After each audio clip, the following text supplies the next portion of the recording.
1370 WOCA. Ocala.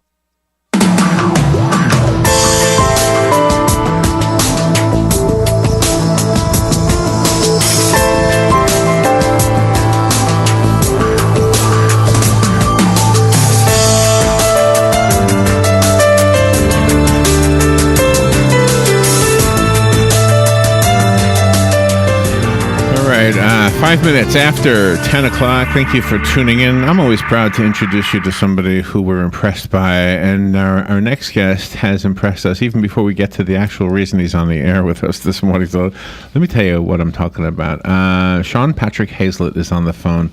Listen to some of these credentials. Are you ready for this? He's a U.S. Army veteran. He served as an armored cavalry officer.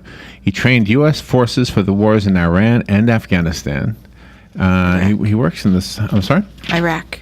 What'd I say? Iran? Yeah. And because he works in the cybersecurity world. He's got, let's see, he's got from Stanford University a couple of degrees, an MBA and a Master in Public Policy from the Harvard Business School and Harvard Kennedy School of Government. His public policy master's thesis was completed with the help of the current Secretary of Defense, Ashton Carter. Wow. As an advisor, he served, I did that part already, served with the National Training Center in Fort Irwin, California. I'm skipping around, so if I repeated something. But he's not on to talk to us about any of those things. And that's why I say I'm already impressed without even talking about he won one of the awards for the L. Ron Hubbard Writers of the Future contest that we've talked about before. And in his case, I have one question I think I'll probably make sure I squeeze in here somewhere is, does all of that background play a role in writing science fiction or fantasy? And just such an impressive resume already. Sean Patrick Hazlett. Good morning, Sean. How are you? I'm doing great. Thank you for inviting me to speak on the show. Oh, you're welcome. Thank you for your service. That's first and foremost. Thank you. Where are you right now? I'm actually in a parking lot because I have a crazy commute. So I usually commute round trip between 3 to 4 hours a day. And where? Where is it? It's in, so I commute from Pleasant Hill down to Mountain View. So right now I'm kind of halfway between and Pleasanton. Okay, all right. Well, thank you for stopping. I wouldn't want you to be on the phone and us cause you to have a distraction of some sort.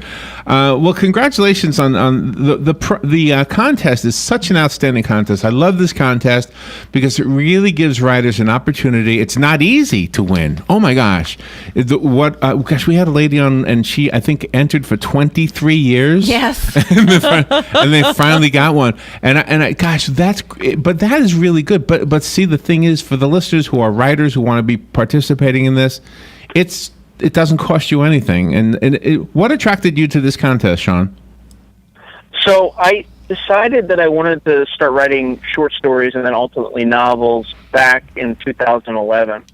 So I kind of stumbled into the contest, and I learned that if you win the contest, you have tremendous exposure to a large audience. Yeah. It has the impact of kind of catapulting your career, and then it doesn't cost anything. Yeah. And you can enter a story every quarter, so it imposes a sort of discipline on you. So you know, as long as you have something ready, you just keep it in the hopper and keep trying until you win. Oh, that's awesome. Now, are you as avid a reader as you are a writer? I would say I probably write more than I read, just out of necessity and time. Yeah. But I definitely read a lot. I try to read widely, so I don't only read what I write. I like to read a lot of nonfiction as well, and it can range from business to history to anything that provides you with a more wide-ranging perspective of things. And so I would imagine that the judges of this contest, I mean, they must be amazing readers. They must, first of all, they have to read a lot. Mm-hmm. And second of all, they must see the same storylines over and over again, which, of course, you wouldn't win if they see something they've seen before, I would think. I would think that they rule out anybody who's kind of maybe not copying, but there are certain themes, I guess, that show up a lot that they must say, oh, gosh, we've seen this 100 times. So, I mean, I don't know who the judges are. I think I have a list of their names, but have you ever spoken to any of the judges? Not directly, or anytime during the contest. But I think I think that's what's tough as well, right? Because the science fiction and fantasy genre has been around for decades. Yeah. And you have to find a way to do something that's slightly different. So you could write a well-executed story and still cover something that's oversaturated the market. And even during different quarters, if you read things from David Farland, who's who runs the contest, there are certain quarters where he will see stories, for one reason or another, that are just overrepresented that time. So there might be more zombie stories or vampire stories or dragon stories, and it's just it could be something that there's a movie that's come out that everybody's trying to emulate. It could be a host of other reasons or just sheer randomness. But sometimes there's a little bit of luck in the quarter too about what you choose to submit and what everybody else submits. And that's one of the things people that like this type of movie and this type of writing, they don't ever get bored with it because there's always someone like yourself that brings a fresh approach to it. I hope so. I hope I bring a fresh approach to it. So what was the title of the entry that won you the prize? So it's a story called Adramelech. And go ahead. Repeat that. I don't know what you said. Adrenalech? Adramelech. Adramelech. Okay. Do I have that written somewhere? How do you spell that? Is it one word? I don't have it. Yeah, it's one word. It's Adramelech. And did you make that up? No. It's so. What I did was I just during the course of doing research for the story, sometimes you have kind of an idea, and then you just start digging and trying to flesh out that idea. And I don't quite remember exactly where I stumbled on this, but Adramelech is I'm Roman Catholic, and Adramelech is a demon that is in this this book called the Dictionnaire Infernal, which was I think a 15th or 16th century book of demons. Wow. That and he was just a demon that I'd never heard of, and what I did was I took some of the aspects of this particular, and he's also a Semitic demon. So back in pre-Christian times, he was worshipped in the Levant and kind of greater Middle Eastern area.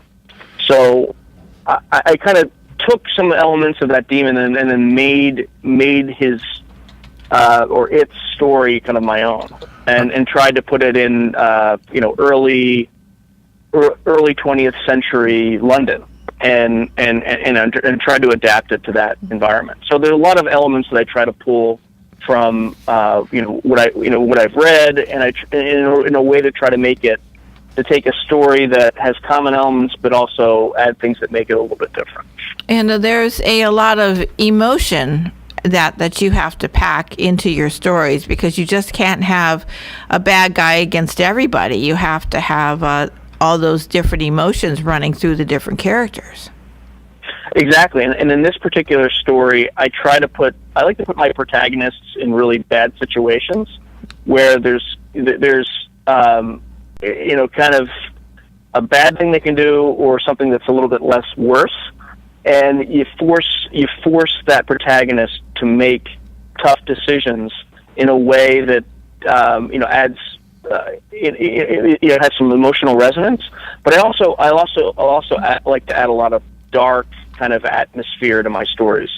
So from what I heard from Joni, who runs the contest, David Farland is the one who's kind of making the decisions on what to pass up to the rest of the judges. But when in talking to Joni about what the judges said about my stories, they said it reminded them a lot of H.P. Lovecraft. So it had a lot of Lovecraftian elements. Oh, nice. Not the kind of the mythology of Lovecraft, but just kind of the same or very similar style of storytelling.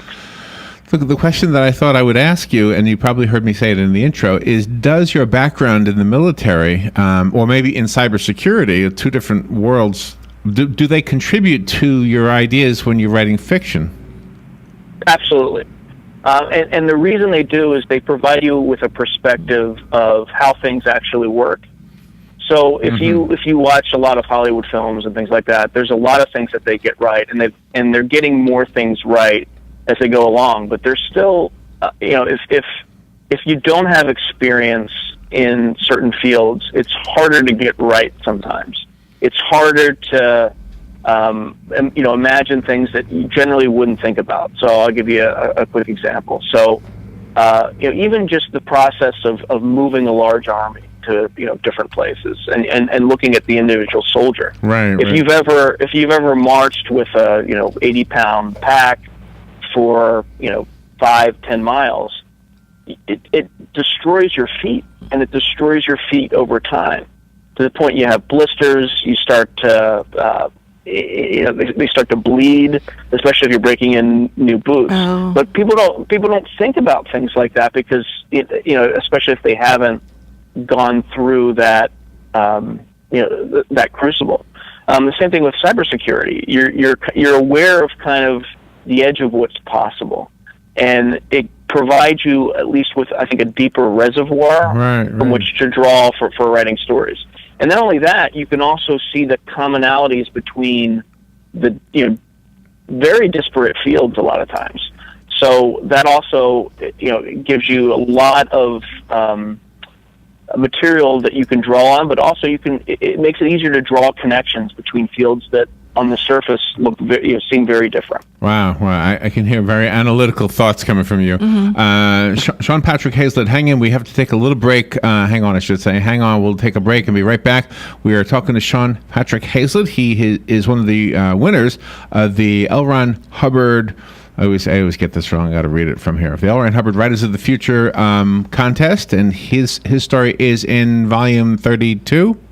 Is that right? It's actually it's in 33. It's 33. And 33. Yeah, it doesn't come out until May 2017. Oh, it's in the new one. Okay. Well, congratulations. Okay, yeah, I'm always confused with this. All right, and we'll take a break. There's so many more questions we have. We'll be right back.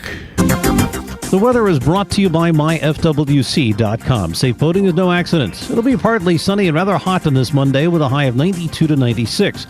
Partly cloudy and warm Monday night, low 73 to 77. For Tuesday, times of clouds and sun with a thunderstorm around in the afternoon, but dry near the coast, the high 92 to 96. For Wednesday, breezy with clouds and sun with a shower and thunderstorm around. Only in the morning, though, at the coast, the high 88 to 92. From the Florida Weather Center, I'm meteorologist Joe Lundberg. Need a mailbox rental but need more information? Remember, Personal Service Center, 789-6683. How does $10 a month sound with just a 3-month commitment? Remember, Personal Service Center, 789-6683. Mention WOCA and the setup fee is waived. Personal Service Center will email or text notifications to you when your packages arrive. Even scan mail so you never actually have to pick it up. Now that's service. Personal Service Center, 789-6683. Located on the corner of Northeast 25th Avenue and 24th Street, Ocala. Look for the yellow signs. Hi, this is JP from Penn Flooring here in Ocala. I would like to invite you to come in and visit our spacious showroom where we have solutions for every style and budget. From wall-to-wall carpet to hardwood floors and tiles, we have an unsurpassed selection of flooring. At Penn Flooring, we've provided quality customer service with a family touch for over 25 years. Visit our website at pennflooring.com or come by our showroom, 1201 Southwest 17th Street, just over the bridge. Penn Flooring, quality customer service with a family touch. That was the sound of a tree falling. It could be your tree. You're going to have it trimmed, but never got around to calling Pride Tree Service. It could have fallen in a field, and now all you have to do is call Pride Tree Service, and they'll have it quickly out of the way for a great price. But don't wait until the tree falls. It may not fall in the field. It may hit your car, your house, or worse. So call Pride Tree Service today and avoid all those headaches before they happen. Pride Tree Service, 572-2510. That's 572-2510. Hi, this is Brad. I want to take a moment to talk about a serious issue. In the next 5 years, the aviation industry is projected to have a shortage of commercial pilots. Now is the time to start training. Ocala Flying Club has started a scholarship for the youth of Marion County ages 17 to 24. The club will donate up to $4,000 towards a pilot's license. This will help get the student on their way to obtaining their commercial pilot license. If this sounds like something you would be interested in, or if you know someone that would be, please contact Ocala Aviation Services, 861-7484. Put Putting the local back into radio. 24 hours a day, 365 days a year. WOTA News. Variety. Information. Now. Keep your arms and legs on the inside at all times. All right, 20 minutes after 10 o'clock. Beautiful looking day. I don't know what it looks like out in San Francisco right now, but I have somebody on the phone who could tell you. If you're interested in what the weather is in San Francisco, Sean Patrick Hazlett is on the phone. At the beginning, we established his great contribution to all of us as a veteran. He works also in cybersecurity out in the Silicon Valley area, it sounds like, and took a break from his commute this morning between home and work in order to be on the air with us to talk about his amazing accomplishment of getting a story actually published in the L. Ron Hubbard Right into the Future, Volume 33.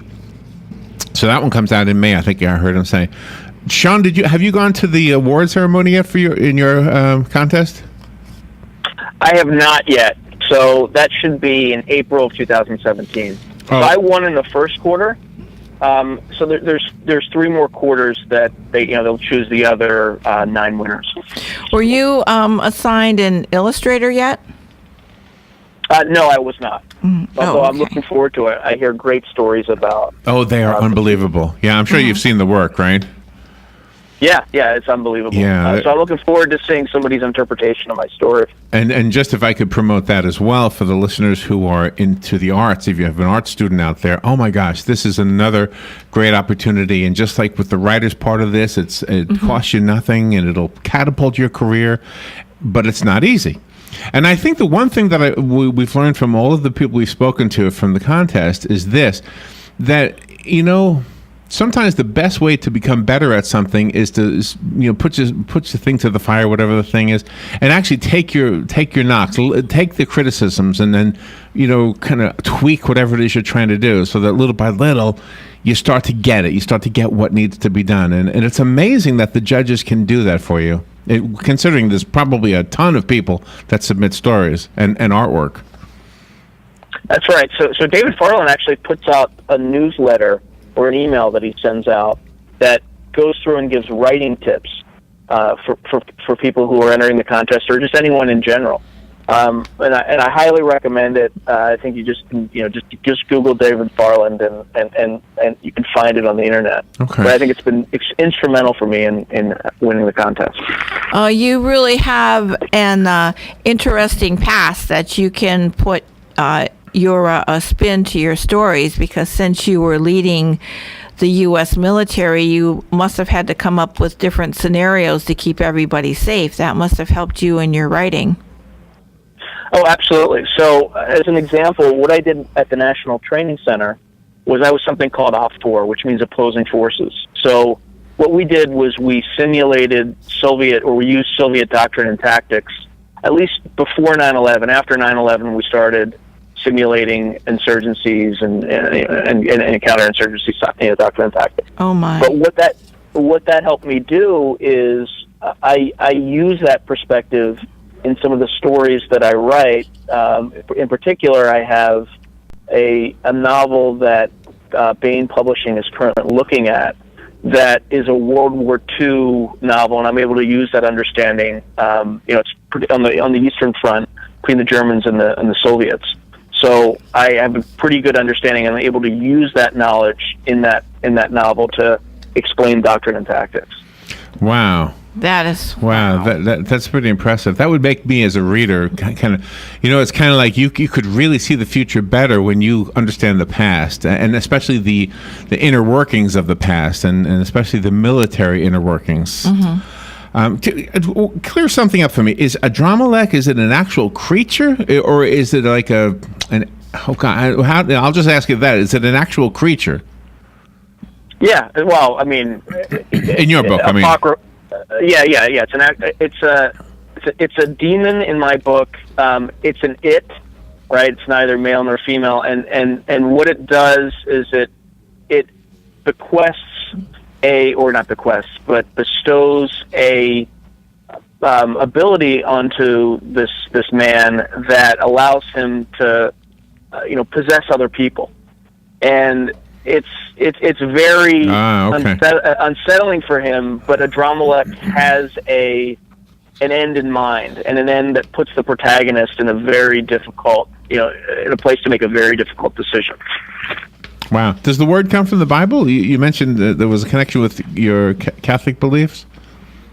I don't think it comes from the Bible, but I believe he's referenced in Milton's Paradise Lost and a number of other texts that are related to. I mentioned the Dictionnaire Infernal, and a number of other texts that are out there. Has winning the contest affected you yet? Have you had publishers calling you? Oh, you know what I wanted to ask you? If I Google you, I find that you've got a lot of published work already. I was under the impression that a published author wouldn't be able to enter this contest. What am I missing here? So you have to.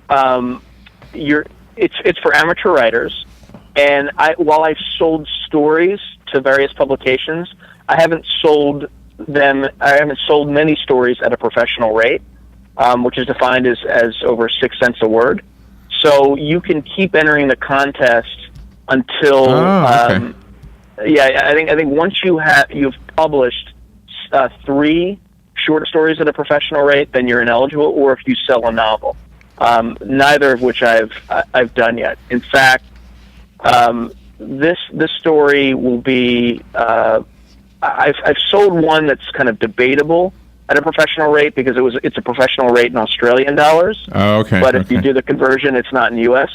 But this would mark my definitive first professional sale. And then there's another story I sold to Galaxy's Edge at a professional rate, but that also hasn't been published yet. So I'm starting to make the professional rate sales, but they just haven't appeared yet. So I was still eligible. Wow, that's awesome. And it's wonderful that you're on the air speaking about this, because sometimes writers will just be by themselves and they won't like writers' workshops or critiques and things, and you really make it seem less scary and non-invasive to your talent. Well, so I have a Harvard MBA, as you know, and the last thing you should ever do if you're a writer is not take free publicity. Right? You are not going to sell books. You are not going to sell books unless you promote yourself.